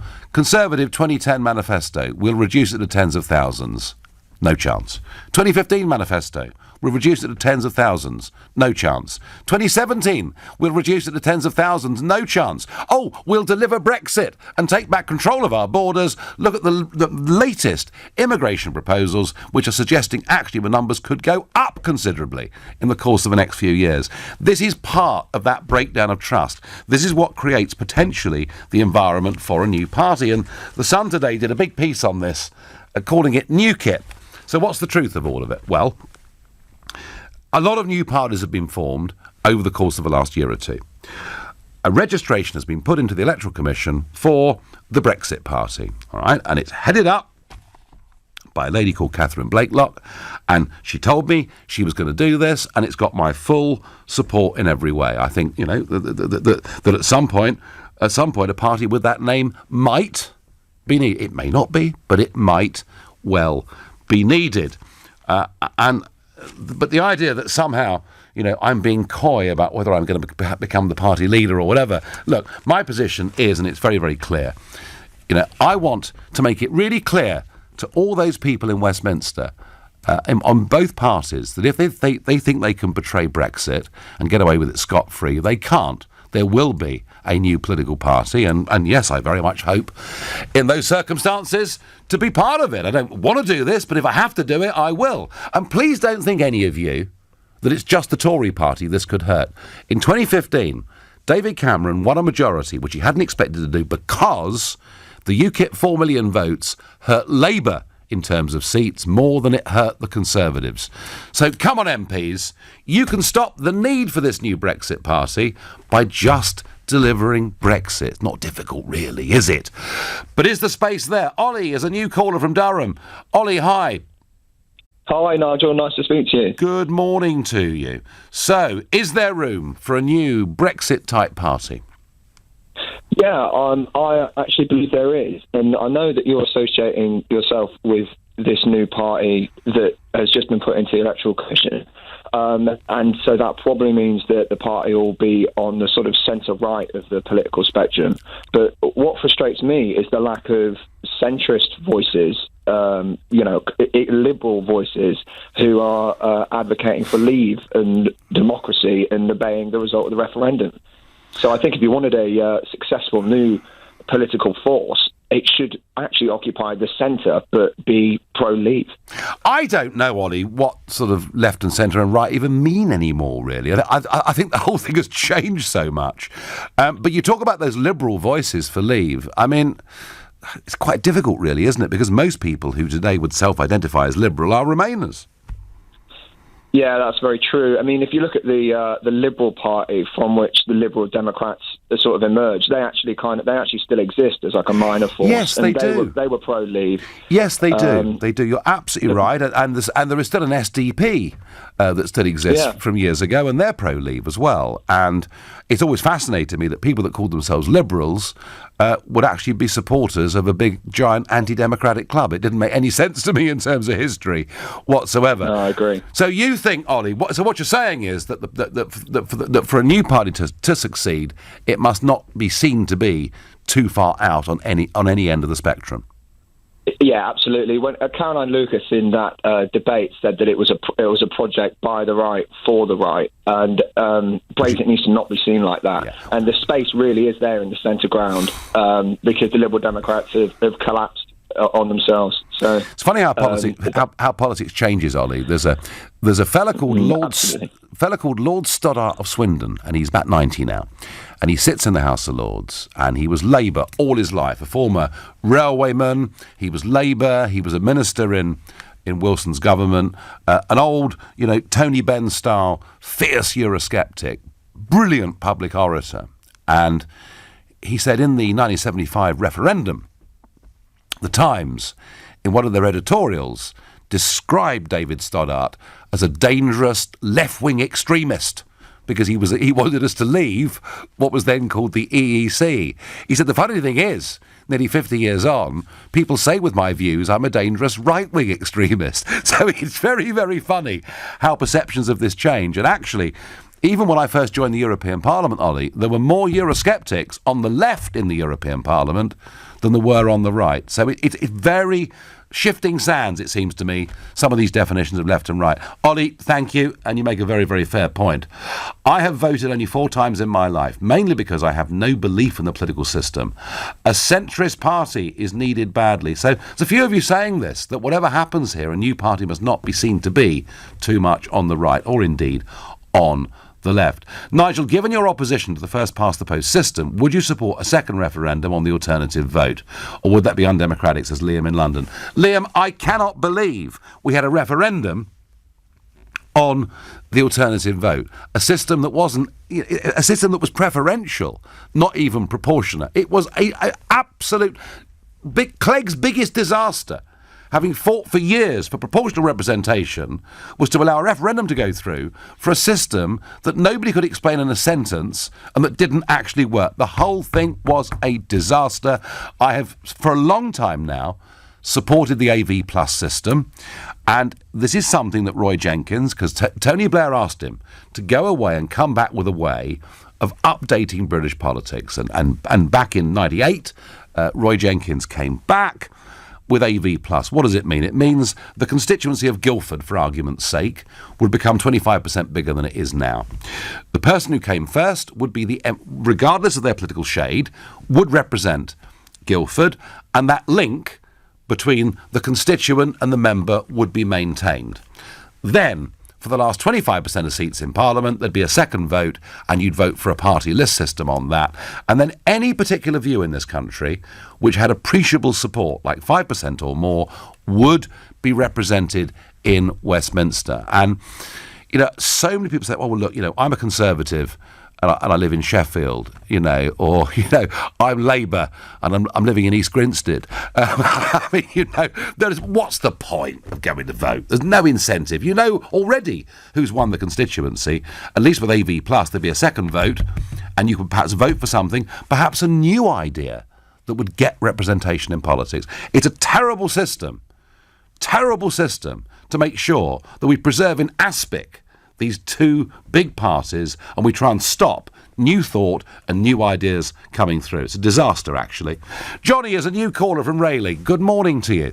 Good morning, Nigel. Good to speak to you, mate. Good to speak to you. So we're just talking about first past the post and all its difficulties, but what do you think, Johnny? Is there room for a new party? In my job, I meet lots of people every day from all walks of life, from lords and literally lords to literally bus drivers. And the one thing I hear over and over again is I'm politically homeless. So there's clearly a need for another party. How that would be formed, that's a completely different issue. And in my own opinion, I don't think we need a party that's centre, left or right. What we need is a party that does right, does the things that people want. So it's quite compatible in my mind to have controls on immigration, but also have workers' rights, which if you had a left and a right party would be considered to be incompatible. So just do the right thing. I mean, it's a bit glib, but a common sense party, if you like. No, Johnny, hey, by the way, what's your career right now? I drive a London taxi. So you do me absolutely a massive cross-section of society doing that. No, absolutely. Well, you never know, Johnny. You could be packing it up soon because the new party may well need somebody to write phrases and titles for them. But doing right, I think, is very, very good. So you really feel it, Johnny. I mean, compare it to 5 years ago, 2 years ago. Is there a change of mood about all of this? Completely. It's the party system, as I grew up knowing it, doesn't seem to exist anymore. People don't feel... When I speak to people, don't seem to feel that either of the main parties, and as the Lib Dems, they're irrelevant, the main parties don't represent them entirely. There'll be things they say, well, yeah, I agree with that, but I couldn't possibly go along with something else. I mean, I'm sure Dominic Grieve has got a really good heart and he's a very nice man, but his position on Brexit...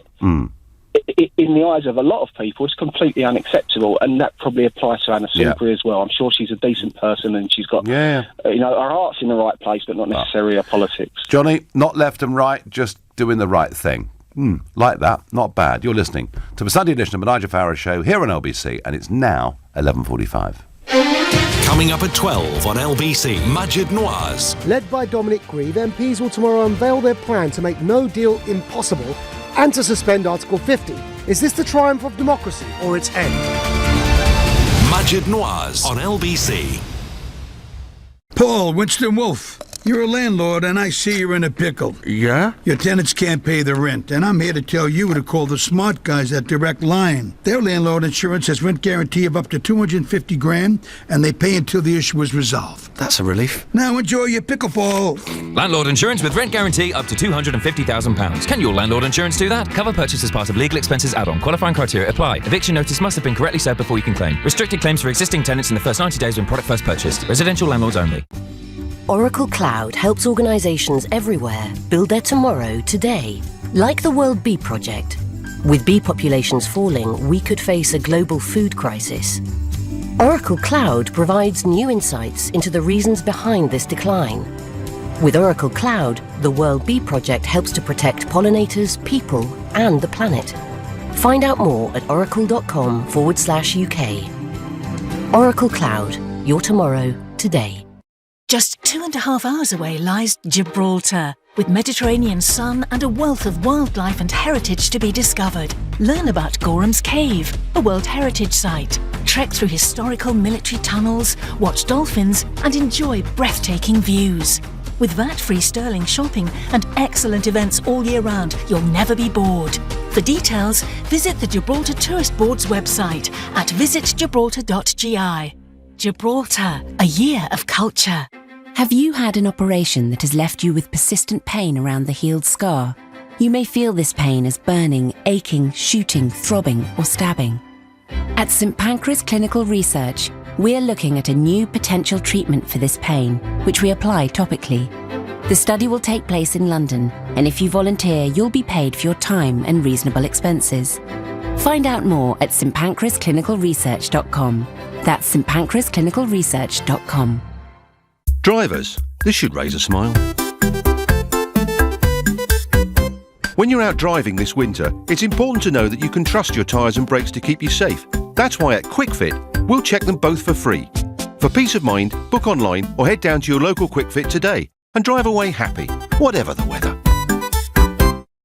The Nigel Farage Show. Text 84850. Are we being represented properly by our political parties? I mean, they're breaking apart at the seams, it would appear. Brexit, just too difficult for them to cope with. Is it time for not just a new Brexit party? Is it actually time for British politics to be reshaped? Now, getting that to work under a first-past-the-post system is very, very difficult, as I know better than most. But maybe the conditions are better for it than they've been before. Brian is a new caller from Glasgow. Good morning, Brian. Good morning, Nigel. Nice to speak to you. Good to speak to you. So, is British politics, is there room? I mean, you've already seen big change, of course, in Scottish politics with the rapid growth of the SNP. But more broadly, because of Brexit, do you think we need to realign our parties? I think that the whole thing's broken. It's broken promises, broken electoral system, broken parliament, and now we've got a broken country. As a Scot, I feel totally disenfranchised. During the Scottish referendum, Project Fear was used, and Scotland was told the only way we could stay in the European Union was if we voted to stay within the UK. Then Scotland sent 56 SNP MPs down to Westminster who voted against the referendum bill, still went through, who voted against triggering Article 50. It still was triggered. 62%, every electoral area in Scotland voted to remain within the EU. We're getting pulled out against their wishes. Well, you should be very happy, Brian, shouldn't you? You should be very happy that Brexit's being betrayed. Yeah, but it's still indicative. The people who voted leave, they can feel angry because they're being ignored. I feel like I'm sitting on the sidelines watching something, a game that's being played that is affecting me, but I have no say in it. So were you, Brian, were you for Scottish separation then in that referendum? Right. Yes. Right. So are you like Nicola Sturgeon? Are you like Nicola Sturgeon that you actually don't respect the result of either of those referendums? What do you mean don't respect the results? We respected the result of the Scottish referendum, and we're working within the political system. But then Nicola wants another referendum, doesn't she? Yes, I think the only way Scotland's vote is going to be recognised is if we do go. Leave us talk about, and you yourself, Nigel, were talking about sovereignty. Scotland wants sovereign. We're a sovereign country. We were told we're a family of nations. We're equality within the system. And two members of the family of nations have said they want to leave. Two have said they wanted to remain. But we've got the ones who want to remain are getting pulled out anyway. They're running the Well, risk. of course, we are a united kingdom, Brian. But, Brian, whenever I hear this argument about sovereignty from the SNP, I mean, it's difficult not to choke on my coffee because the SNP's idea of sovereignty is to be governed by Mr Juncker. It's just bizarre, isn't it? Yeah. I was asked by one of your colleagues on LBC, why did I vote to leave the UK and voted to stay within the EU? Totally different. It's to do with respect. Scotland has got respect, and small countries are respected. Oh no, they're not, Brian. They're walked all over. No, look at what they're doing with Southern Ireland. They're protecting Southern Ireland and Southern Ireland's wishes. Well, I think joining the euro pretty much destroyed the Irish property market and left them with debts that their great-great-grandchildren won't pay off. But, hey, that's a separate argument. Brian, I do not understand, and I know it is separate, but I do not understand how you can argue for an independent Scotland that is part of the European Union. But, hey, Brian, I understand your point. You've been on the losing end of 2 referendums, and I do understand that, but I would ask you, in return, to spare a thought for those that have been on the winning side of one referendum and are now beginning to seriously worry whether they're going to get it. That was Brian. Different perspective. Barbara is a new caller from Caerphilly in South Wales again. Good morning, Barbara. Good morning, Nigel. Welcome to the show. So, thank you. Is there, and now you are obviously, South Wales has been pretty dominated over the years by the Labour Party, but there have been some changes over the last few years with more Conservatives getting elected in Wales. If Brexit's not delivered, could a new party do well in South Wales, Barbara? I think so. I mean, I've spoken to many people. This is myself. I voted Labour ever since I was old enough to vote. But last election I voted Conservative because Theresa May said Brexit means Brexit. Yep. My mother, who is 92, has always voted Labour, and now she says she is no way would she ever vote Labour again, and I feel exactly the same. So I feel, well, both of us do, many in my family feel, where do we go from here? Who do we vote for? Yeah, you see, it's very interesting, isn't it? As the Labour Party becomes more and more dominated by the metropolitan elites of London, the traditional Labour voters like your mother are just left outside of this party. It is fascinating. Barbara, no, it's a very interesting case, and you make it well, that there is a lot of people out there who are feeling effectively politically homeless. Thank you. Fully agree with Ollie, I am young, 27, I'm a Brexiteer, who would vote only for a new party if it was centrist. That message coming through from quite a lot of you. You want a party to appear that it's not big time on the right, and I'm getting that message. Nigel, I've been made politically homeless. I did not vote in the general election of 17 because I'm not a Tory and I would never vote for Corbyn. I want a party with positive politicians, people with ambition. Well, ambition. Do you mean believing in Britain and things like that? Wouldn't that be absolutely lovely? Left, right and centre are far too simplistic. Your previous caller had it spot on. Well, I think that's absolutely right. That's absolutely right. I think Johnny, our London taxi driver, as he said, he wants just common sense, and that's what he sees the need for. And he speaks to a lot more members of the public than any of us do, really. Frederick is a new caller from Redbridge. Good morning to you. Good morning, Nigel. Pleasure to speak to you. Good to speak to you. Well, I mean, these parties, Frederick, are split, aren't they? The Tories are horrendously split, and we've just had, a family from South Wales on there who've been voting for the Labour Party almost since they were founded, and they've no idea where to go. Well, I've always been a staunch Tory supporter, but the way that things are going in the Tory party at the moment, I feel like I'll never want to vote for them again. And there's so much conflict at the moment in both parties. I see it's almost inevitable that there will be some sort of split. But I thought one of the possible solutions to this would be if party election manifestos were made a legal commitment, and then if they stood on that manifesto, they would then not be able to renege and go around it in the way that Dominic Grieve and Anna Sowerberry are carrying on at the moment. It's just outrageous. If manifestos were legally binding, you wouldn't find a single candidate, I suggest, to be honest with you. Now, I mean, Frederick, they can't be legally binding because, let's be fair, circumstances do change, and that's a reasonable thing to say. However, for these MPs who themselves voted for Article 50 to now pretend that no deal was never part of the option does make me very, very angry. Frederick, the real question is, your Conservative is feeling homeless. The real question is just how many of you are there? Are there enough Fredericks from Redbridge to get a party that wins many, many millions of votes and seats? Well, the problem is that Redbridge always used to be a fairly staunch Conservative voting constituency, but with the population change that's taken place over the last sort of 10 or 15 years, it's now swung sort of fairly heavily towards Labour. And my MP, who is Wes Streeting, the first time I think that he was elected, he got a majority of probably about 6,000 or 7,000. And then the last election, I think it was up to nearly 18,000. So, you know, that's a massive increase of people actually voting for him. And the first past the post, it becomes a case of people voting for the personality rather than the party. I suppose that's another factor that could influence it as well. Yeah, no, there are lots of influences. Frederick, I've got time for one last caller. Very quickly, I'm sorry, Dara from Harrow, we haven't got long. Please make your point.